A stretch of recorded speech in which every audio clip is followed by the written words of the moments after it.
नमस्कार दोस्तों, मेरा नाम है अंकित और आप देख रहे हैं जय महाकाल चैनल। दोस्तों, इस वीडियो को अंत तक देखिए ताकि आपसे कोई जानकारी मिस ना हो। इट्स अ रिक्वेस्ट, और लाइक भी कीजिए। आज मैं जिस विषय के ऊपर बात करने वाला हूं वो है डिफेंस बजट 2025। निर्मला सीतारमण जी ने डिफेंस बजट अनाउंस कर दिया है।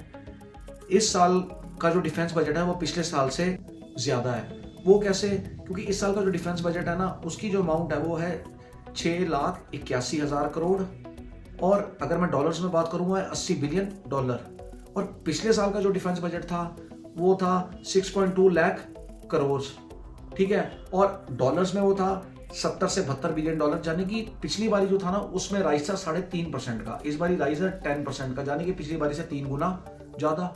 अब आप सोचोगे यार कि डिफेंस बजट ठीक है, बुरा है या अच्छा है? मेरे हिसाब से डिफेंस बजट डिसेंट है, क्योंकि सरकार का खर्चा बहुत हुआ है।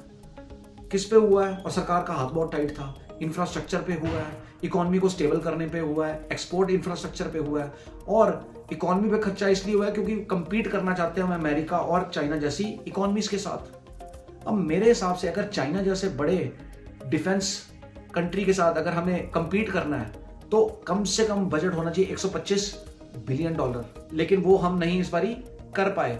कुछ एक्सपर्ट्स का कहना है कि सरकार का हाथ टाइट होने की वजह से अगर वो 70 बिलियन डॉलर भी इस बारी डिफेंस बजट एलोकेट कर देते ना तो वो भी बहुत बड़ी बात है।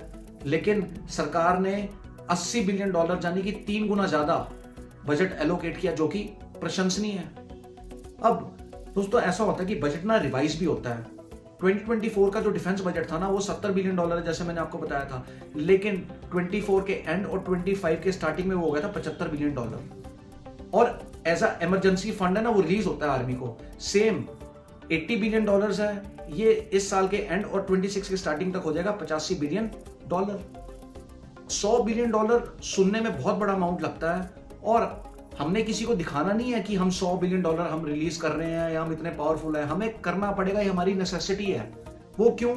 क्योंकि 80 बिलियन डॉलर भी एक डिसेंट अमाउंट है, सुनने में बड़ा लगता है, लेकिन 80% जो पैसा है ना वो चला जाता है आर्मी की सैलरीज में, पेंशन में, वेलफेयर में, और बहुत कम 20 से 25% ही पैसा आता है आर्मी के हाथ में। और अगर अब 100 बिलियन डॉलर, वो बजट क्यों मैंडेटरी है करना एलोकेट? वो इसलिए क्योंकि जितना बड़ा बजट होगा उतना ज्यादा पैसा ना आर्मी के हाथ में आएगा, जिससे वो लेटेस्ट वेपन्स खरीद पाएंगे, ज्यादा से ज्यादा वेपन खरीद पाएंगे, वेल इक्विप्ड हो पाएंगे, और अपने आप को वो कॉन्फिडेंट महसूस करेंगे। और 8th पे कमीशन भी आ रही है, जिससे सैलरी पे ना काफी खर्चा होगा। सरकार को एनी हाउ अगले साल इस बजट को 100 बिलियन डॉलर कर देना चाहिए, यदि उन्हें चाइना से कंपीट करना है तो। इस साल भी उन्होंने की है, कोशिश की 80 बिलियन डॉलर, नॉट बैड, पर इसको बढ़ाना पड़ेगा।